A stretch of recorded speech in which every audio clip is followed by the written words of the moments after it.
Kepala Dinas Bina Marga Provinsi DKI Jakarta, Hari Nugroho menyatakan, saat ini Pemprov DKI Jakarta telah melakukan revitalisasi trotoar di 5 wilayah Jakarta, di antaranya di Jalan Kemang Raya, Kasablanka, dan Cikini. Ia menambahkan perluasan pembangunan trotoar dengan anggaran 275 miliar rupiah ini telah terintegrasi dengan sistem transportasi publik MRT, LRT, dan Transjakarta. Revitalisasi jalur pejalan kaki yang sudah berjalan 30% ini merupakan bagian dari pelaksanaan instruksi Gubernur nomor 66 tahun 2019 mengenai pengendalian kualitas udara. Yang di tahun 2019 yang sedang progres itu ada di 5 titik di 5 wilayah di Jakarta. Ya, itu dengan anggaran sekitar 275 miliar di 5 wilayah Jakarta. Yang di selatan adalah di Kemang Raya, Kemang, Sambil Kasablanka, kemudian di pusat Cikini Raya, Pegangsaan, Salim Bakramat. Sudah ada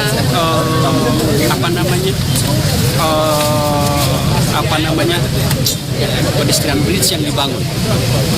Jembatan itu akan dibangun di sana. Sekarang sedang dalam tahap kemarin sudah selesai sayembaranya dan akan segera dibangun oleh PT Jakarta. Jadi nanti dari stasiun MRT Asia itu akan ke Transjakarta. Transjakarta akan dibangun pedestrian bridge. Sebagai sarana penunjang lainnya, Pemprov DKI Jakarta juga tengah melakukan revitalisasi halte bus dan jembatan penyeberangan orang atau JPO. Muhalko Pandi, JAK TV. Itu kita. Iya, pemirsa masih bersama kami dalam dialog kali ini yang membahas terkait revitalisasi trotoar untuk beri ruang pejalan kaki, dan Dinas Bina Marga DKI Jakarta ini mengerjakan revitalisasi trotoar di 31 ruas jalan di ibu kota sepanjang 47 km. Dan sudah bersama saya Pak Alfred Sitorus ini selaku Ketua Koalisi Pejalan Kaki. Pak Alfred, ini sebenarnya trotoar yang ideal untuk di Jakarta itu seperti apa? Jadi kalau kami tidak pernah menyebutkan bahwa trotoar di Jakarta itu ideal, tapi trotoar di Jakarta itu harus ramah, itu yang paling penting. Jadi idealnya itu dalam sisi lebar, minimal untuk satu bidang jalan, baik itu jalan yang memang kota atau provinsi, kalau memang itu tidak terlalu lebar, itu minimal harus bisa 2 meter. Karena apa? Selain pejalan kaki juga harus bisa memenuhi kebutuhannya teman-teman dari penyandang disabilitas. Itu makanya ruangnya itu adalah minimal itu 2 meter. Baik, kalau yang sudah dibangun dan yang direvitalisasi di Jakarta ini, seperti apa menurut Pak Alfred? Iya, kalau kita lihat kan benchmarknya adalah Sudirman Tamrin ya. Trotoar rasa Sudirman Tamrin itu juga harus hadir di jalan-jalan lain ya, seperti di penyangga-penyangga Jakarta. Jadi jangan hanya rasa trotoar yang rasanya Singapura itu kita bisa hanya rasakan di Sudirman Tamrin. Harus juga rasa trotoar Singapura ini juga harus bisa dirasakan oleh teman-teman yang perbatasan dengan Ciledug, dengan Bekasi, ya, dengan Depok. Jadi harusnya disamaratakan model dan juga desain dan yang lain-lain. Jadi untuk saat ini ya kami masih berkomitmen bahwa kita masih harus menagih Pemprov DKI Jakarta dengan komitmennya dulu, yaitu 2.600 revitalisasi trotoar ya. Kalau kita lihat anggarannya mereka kan hanya 200 miliar kurang lebih ya per tahun. Jadi kurang dari 50 km per tahun mereka bisa membangun trotoar. Jadi kalau kita hitung dengan targetnya mereka 2.600 km, jadi kita masih butuh 35 tahun untuk membangun trotoar Jakarta yang ramah. Baik, yang dikatakan ramah itu seperti apa sih, dengan adanya fasilitas apa kalau menurut pantauan? Kalau yang ramah itu sebenarnya bisa diakses, accessible sebutannya. Jadi semua pengguna para pejalan kaki, baik itu disabilitas, lansia, ibu hamil, ya, itu bisa mengakses trotoar yang memang sudah direvitalisasi. Kalau sampai saat ini kan kalau kita lihat trotoar-trotoar yang sudah ada, yang existing, itu ya kita masih berjibaku dengan okupansi yang memang selama ini mengokupansi fasilitasnya pejalan kaki, yaitu parkir, dagang, dilewati sepeda motor, tiang reklame dan yang lain-lain. Jadi ya saat ini ya Pemprov DKI Jakarta sudah mulai membangun dengan fasilitas yang cukup ramah.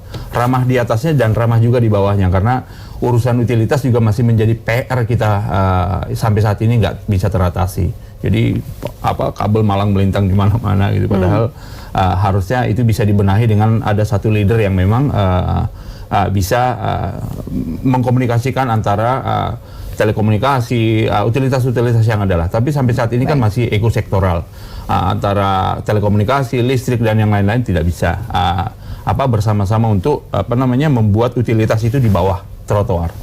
Ya, baik Pak Alfred. Kalau tadi sempat menyinggung bahwa adanya fungsi yang dilakukan bukan pada fungsinya, maksudnya trotoar itu digunakan sebagai jalan lewat motor. Betul. Atau kebanyakan juga kita melihat digunakan untuk penjualan pedagang. Nah itu apakah dengan dalam tanda kutip lebih lebar, lebih akan mempermudah mengakomodir kepentingan itu? Ya, seharusnya gini, ini yang perlu kita minta ketegasannya adalah penegakan hukum, law enforcement. Ya.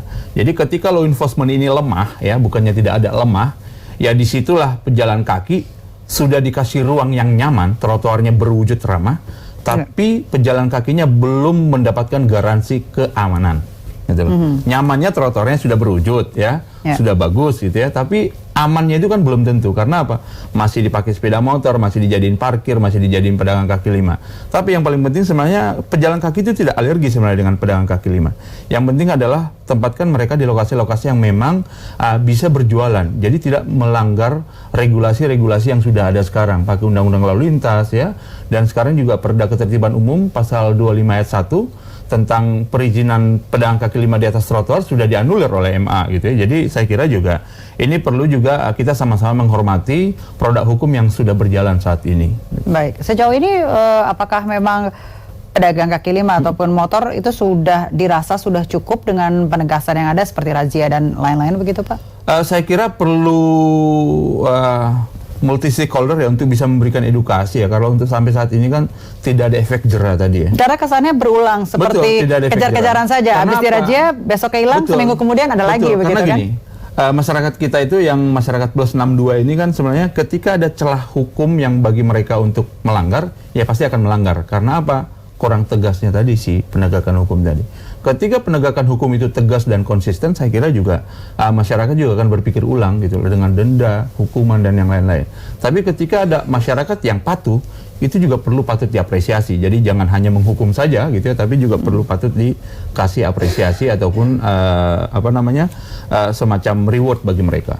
Baik, apakah penambahan petugas untuk menjaga di beberapa titik itu masih terus diperlukan atau memang harus ada langkah hukum yang lebih jelas lagi? Oh iya tentu, penambahan petugas itu harus ya, karena memang Jakarta itu kan ada yang namanya Perda 8 tahun 2007 tentang ketertiban umum ya. Jadi amanahnya itu adalah Satpol PP. Parkir itu ada di Dinas Perhubungan. Penegakan hukum terkait dengan motor melintas di atas trotoar itulah kepolisian.